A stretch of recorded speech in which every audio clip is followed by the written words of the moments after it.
আজকের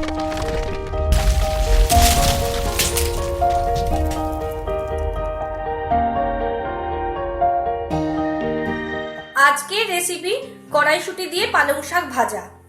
পালং শাক শীতকালেও পাওয়া যায়, কড়াইশুঁটিও শীতকালে পাওয়া যায়। এই দুটো দিয়ে রেসিপি করতে খুবই ভালো লাগে আর খুব টেস্টি হয় এই রেসিপি। আপনারা বাড়িতে করবেন। আজকে আমি কিভাবে করছি এই কড়াইশুঁটি দিয়ে পালং শাক ভাজা, চলুন দেখে নেওয়া যাক। আমি এখানে 2 আঁটি পালং শাককে আগে ধুয়ে তারপরে আমি কেটে রেখে দিয়েছি। নিয়েছি কড়াইশুঁটি আর মশলা নেব, হিং নেব শুকনো লঙ্কা আর 5 ফোড়ন। চলুন দেখে নিই কিভাবে বানাচ্ছি এই কড়াইশুঁটি দিয়ে পালং শাক ভাজা। প্রথমে ফোড়ন দিয়ে দিচ্ছি, শুকনো লঙ্কা দিচ্ছি, 5 ফোড়ন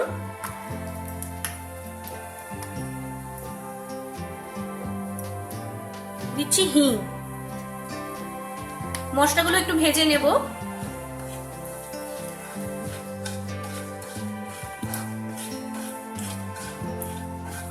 ফোড়নটা ভাজা হয়ে গেছে, এবার আমি শাকটা দিয়ে দিচ্ছি।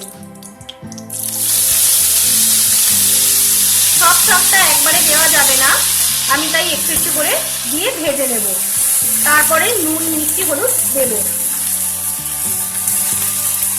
এই সময়তে কড়াইশুঁটিটাও দিয়ে দিচ্ছি। শাকটা একটু মজে আসলে বাকি শাকটা এর মধ্যে আবার দিয়ে দেব। ঢাকাটা আমি এবার ওপেন করছি। দেখুন জলটা ড্রাই হয়ে গেছে, একটু নেড়ে নিচ্ছি। দেখুন শাকটা ভাজা ভাজা হয়ে গেছে, কড়াইশুঁটিগুলিও সেদ্ধ হয়ে গেছে। এই শাকে জল দিতে লাগে না, এই শাক থেকেই অনেক জল বের হয়, তাতে এই কড়াইশুঁটি এগুলো সব সেদ্ধ হয়ে গেছে। রেডি হয়ে গেছে আজকের রেসিপি কড়াইশুঁটি দিয়ে পালং শাক ভাজা। রেসিপিটা আপনারা বাড়িতে অবশ্যই ট্রাই করবেন। কেমন লেগেছে আমার কমেন্ট বক্সে জানাবেন। এটা ভাতের সঙ্গে খেতে খুবই ভালো লাগে, ভাত রুটির সঙ্গে খেতে খুবই ভালো লাগে। আপনারা বাড়িতে এটা অবশ্যই ট্রাই করবেন। আজকের রেসিপিটা যদি ভালো লেগে থাকে তাহলে অবশ্যই লাইক করবেন, কমেন্ট করবেন, আপনাদের ফেসবুক টুইটারে শেয়ার করবেন। রেসিপিটা অবশ্যই বাড়িতে ট্রাই করবেন, আপনাদের মতামত জানাবেন। আর প্লিজ প্লিজ প্লিজ সাবস্ক্রাইব করতে ভুলবেন না।